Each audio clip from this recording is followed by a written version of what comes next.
Friends, today I stand before you to bring a serious matter to your attention about Michigan's Child Protective Services.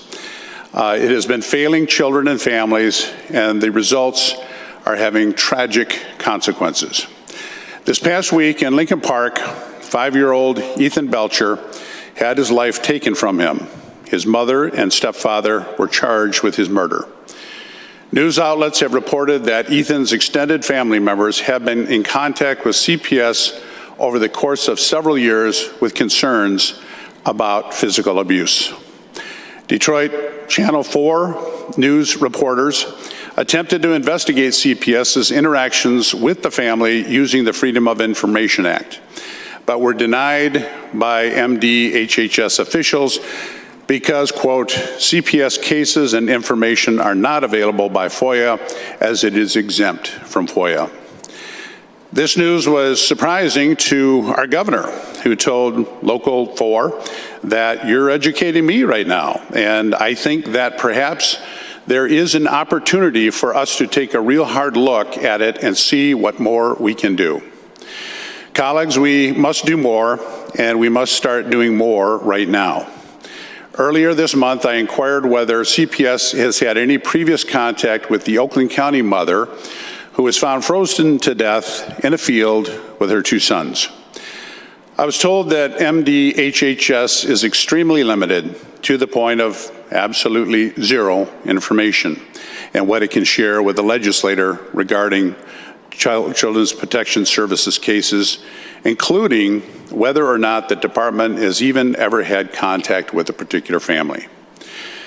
Strict privacy laws are necessary and rightly protected when it comes to these personal situations. There must also, though, be room for investigation and oversight in order to prevent future tragedies and provide justice when it is needed. That is why tomorrow I am holding a press conference to outline the serious issue that has plagued our state decade after decade. Our children have been seriously neglected in terms of ensuring that their safety as it relates to past and I believe current CPS involvement. I believe it can be vastly improved with more transparency.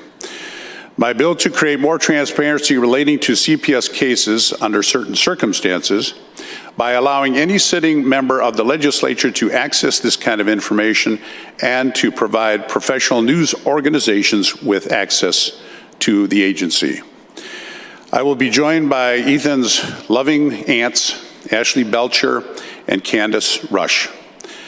Colleagues, these recent events and many similar events have shined a serious spotlight on CPS. What we are seeing can only be described as nothing short of a disaster.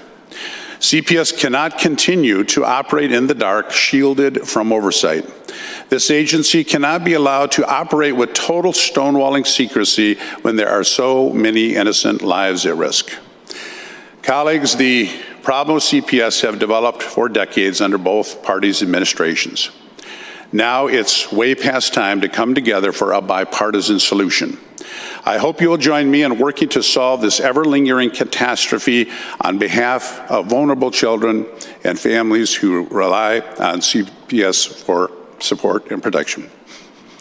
While more can and will be needed to be done in the future, more transportation is the best first step. We must ensure that CPS can be properly investigated when necessary. Thank you.